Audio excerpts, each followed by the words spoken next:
خون بن کر رواں ہے لینن، دل پہ سرمائے کے ایک سنگ گراں ہے لینن، کشتے دہقاں کے لیے باد بہاری کا پیغام، شہر یاری کے لیے برق تپاں ہے لینن، سرخ فوجوں کے تجمل میں جھلک ہے اس کی، نوجوانوں کے ارادوں میں جواں ہے لینن، جس قوم نے ہر ملک کو سیراب کیا، سرخ میں خانے کا وہ پیر مغاں ہے لینن، جس کی ہر بات ہے تفسیر حیات ابدی، جس کو ہر شخص نے سمجھا وہ زباں ہے لینن، جس پہ شاہد ہے سمرقند و بخارا کا شکو، جس پہ شاہد ہے سمرقند و بخارا کا شکو، وہ ہنرمند و مملوء جاں ہے لینن، ظلمت آباد غلامی کے بیابانوں میں مشل راہ یقین کے سنگ نشاں ہے لینن، ہٹلریت کے نشاں جس سے جھکے جاتے ہیں، حریت کا وہ سرفراز نشاں ہے لینن۔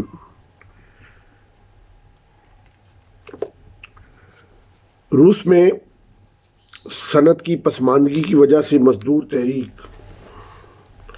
90 کی دہائی میں شروع ہوئی تھی۔ یہ وہ زمانہ تھا جب کہ دوسرے ممالک میں مزدور جد و جہد پہلے ہی سے ترقی پکڑ چکی تھی۔ عظیم فرانسیسی انقلاب کا تجربہ ہو چکا تھا، جس میں 1848 کا سرمایہ دارانہ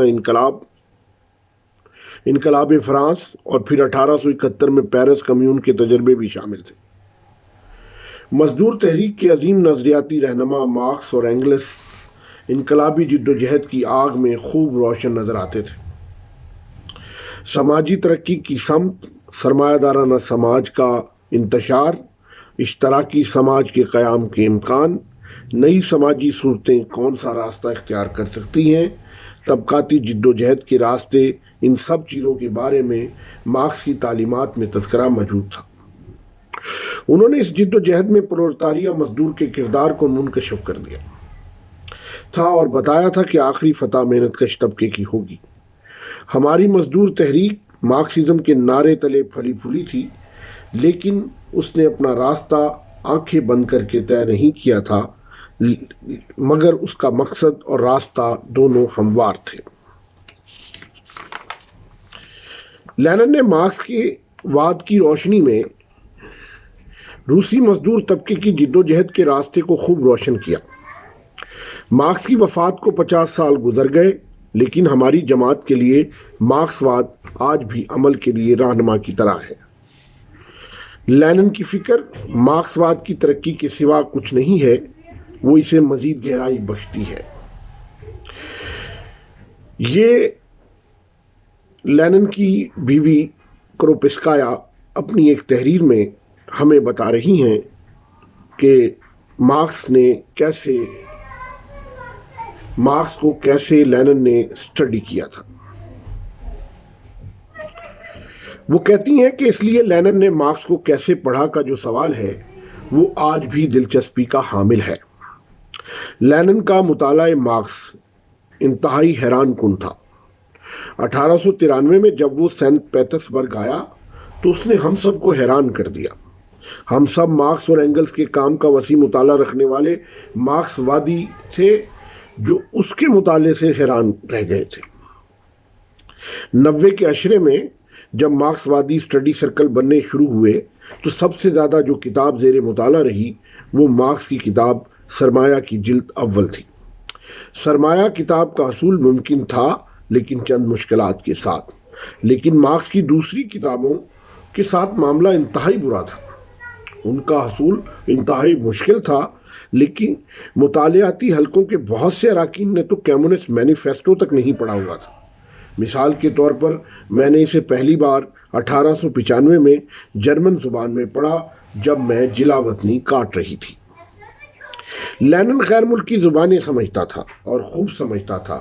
وہ ہر ممکن کوشش کرتا کہ مارکس اور اینگلس کی جو چیز بھی جرمن اور فرانسیسی زبان میں ہو اسے حاصل کر لے۔ ماریا ایلنیچنا الیانوفا بتاتی ہیں کہ فلسفے کے افلاس یعنی پاورٹی آف فلسفی اس نے اپنی بہن وولگا کے ساتھ فرانسیسی زبان میں پڑھی تھی. اسے زیادہ تر چیزیں جرمن زبان میں پڑھنا پڑی تھیں.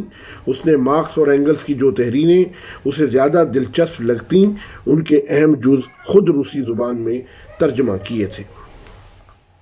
اس کا پہلا بڑا علمی کام غیر قانونی طور پر 1894 میں شائع ہوا اور وہ تھا عوام کے دوست کون ہیں، Who are friends of the people. اس کتاب میں communist manifesto, the critique of political economy, the poverty of فلسفی، German ideology, the letter of Marx to Ruge in 1843، Engels کی کتاب اینٹی ڈیورنگ اور the origin of the family, private property and the state, the friend of the people کے حوالے ملتے ہیں. The friend of the peoples نے اس وقت کے مارکس وادی دانشوروں کی مارکس واد فکر کو بہت زیادہ وسیع کیا، جن کی مارکس کے علمی کام سے شناسائی بہت محدود تھی.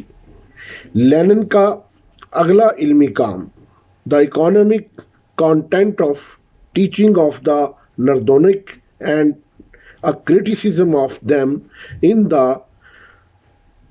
the book of Stroff میں ہم 18th Brumaire of Louis Bonaparte, Civil War in France, the criticism of the Gotha program سے لے کر کیپٹل کی دوسری اور تیسری جلد کے حوالے پاتے ہیں. بعد ازاں جلا وطنی کی زندگی نے لینن کے لیے آسان بنا دیا کہ وہ کارل مارکس اور اینگلس کے تمام دستیاب علمی کام سے شناسائی حاصل کر سکے اور ان کا بغور مطالعہ کرے. لینن نے 1914 میں جو مارکس کی سوانح عمری لکھی وہ لینن کے مارکس کے کام سے حیران کن آگہی کی واضح مثال ہے. مارکس کے کام سے لینن کی حیران کر دینے والی شناسائی کا ایک ثبوت وہ اقتباسات ہیں جو مارکس کے مطالعے کے دوران لینن اپنی نوٹ بکوں میں درج کرتا تھا. لینن انسٹیٹیوٹ کے پاس لینن کی کئی نوٹ بک موجود ہیں جن میں مارکس کی کتابوں سے اقتباس بھرے پڑے ہیں. لینن ان اقتباسات کو اپنے کام میں استعمال میں لاتا تھا. وہ ان کو بار بار پڑھتا اور پھر ان پر نوٹ بنایا کرتا تھا. لینن نہ صرف مارکس کو جانتا تھا بلکہ وہ اس کی تمام فکر پر غور و فکر بھی کیا کرتا تھا. 1920 میں نوجوان کمیونسٹ لیگ کی تیسری سالانہ کانگریس سے خطاب کرتے ہوئے اس نے کہا کہ انسانی علوم کا سارا خلاصہ جان لینے کے لیے اور اسے اس طرح سے لینے کے لیے کہ کمیونزم رٹا لگائی ہوئی شے نہ لگے، یہ بہت ضروری ہے کہ آپ اسے خود اپنی فکر سے آغاز کریں. یہ ایسی شے ہے جو جدید تعلیمی نقطہ نگاہ کا ناگزیر نتیجہ ہے.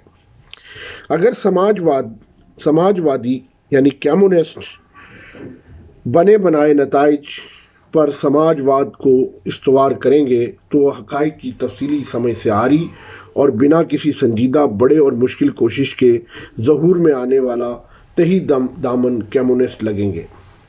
لینن نے نہ صرف مارکس کو ہی مطالعہ نہیں کیا تھا بلکہ اس نے مارکس اور مارکس واد پر بڑے سرمایہ دار اور درمیانے سرمایہ دار یعنی برجوازی اور پیٹی برجوازی کیمپوں نے جو لکھا وہ بھی پڑھا تھا. ان سے مناظرے میں وہ مارکس واد کے بنیادی موقف کی وضاحت کرتا ہے. اس کا پہلا بڑا علمی کام Who are the friends of the people and how they fight against the social democrats رسالے رشین ویلتھ مارکس وادیوں کے خلاف شائع ایک مضمون کا جواب تھا جس میں اس نے انقلاب دشمنوں اور مارکس کے نظریات کے درمیان لکیر کھینچ کر رکھ دی تھی. دوسرے بڑے کام میں اس نے اسٹروف اور مارکس کے خیالات میں فرق دکھایا تھا. جب اس نے روس میں زرعی سوال کی جانچ کی تو اس نے the agrarian question and the criticism of Marx میں اس نے درمیانے طبقے کے سوشل ڈیموکریٹ دانشوروں اور روسی نقادوں کے خیالات اور مارکس کے خیالات کے درمیان تضاد کو دکھایا. لینن کا مجموعہ تصانیف جلد 19 میں موجود مضامین، اقتباسات، تقاریر، تصورات برائے مضامین اس کی محنت کا پتہ دیتے ہیں. لینن نے بہت احتیاط سے مارکس کے ناقدین کے بیانات کو چنا اور پھر ان کو مارکس کے بیانات پر پیش کیا۔ ناقدین کے بیانات کا نہایت احتیاط سے تجزیہ کرتے ہوئے وہ ان کے بیانات کے طبقاتی جوہر کی نشاندہی کرتا، سب سے اہم اور فوری جواب طلب سوالات کو سامنے لاتا۔ انتہائی اطمینان سے وہ یہ سب کام کرتا۔ لینن جان بوجھ کر سوال کو تند و تیز کرتا۔ وہ سمجھتا تھا کہ ٹون، لہجہ اہم چیز نہیں ہوتا۔ آپ درست، اجڑ اور کاٹدار کھانے والے لہجے میں اپنا اظہار کر سکتے ہیں، اہم بات آپ کا ٹو دا پوائنٹ بات کرنا ہے۔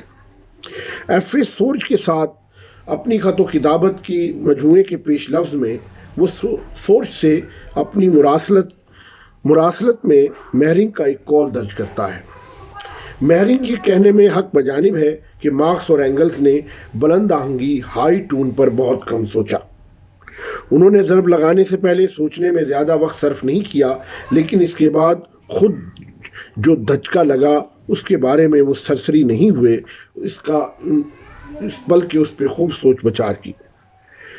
لینن ہیت، فارم اور اسلوب یعنی سٹائل میں عدم دلچسپی لیتا تھا، یعنی اس کی ان فارم میں اور سٹائل میں اسے دلچسپی نہیں تھی۔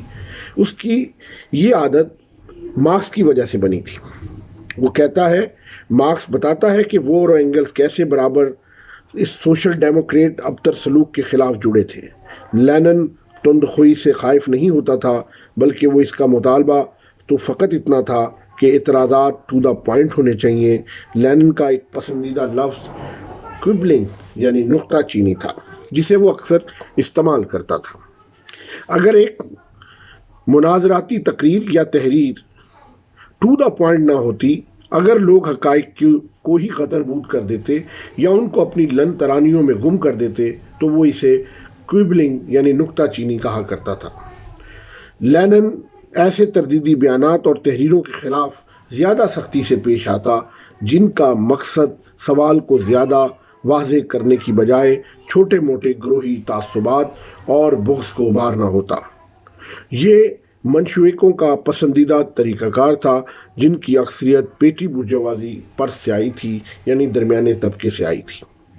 مارکس اور اینگلز کے اقوال کے پیچھے وہ خود کو چھپاتے، ان کو سیاق و سباق سے الگ کر دیتے، موقع محل سے جدا کر دیتے اور اس طرح اپنے گروہی جھگڑے کی تسکین کرتے۔ ایف اے سورج سے مراسلت کے تعارف میں لینن نے لکھا، مارکس اور اینگلز کی اینگلو امریکن مزدور تحریک کو دی گئی تجویز کو سیدھے سباؤ روسی حالات پر چسپاں کرنے کا مطلب مارکسزم کو استعمال کرنا ہے، نہ کہ اس کے طریقہ کار کو سامنے لانا، اور ممتاز و مشخص مزدور تحریکوں کی ٹھوس تاریخی خصوصیات کو چھپانا ہے۔ اس کا مطلب پیٹی بورژوازی، گروہی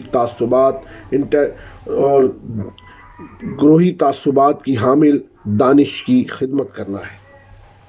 اس موقع پر ہم براہ راست اس سوال تک پہنچ جاتے ہیں کہ لینن نے کیسے مارکس کا مطالعہ کیا۔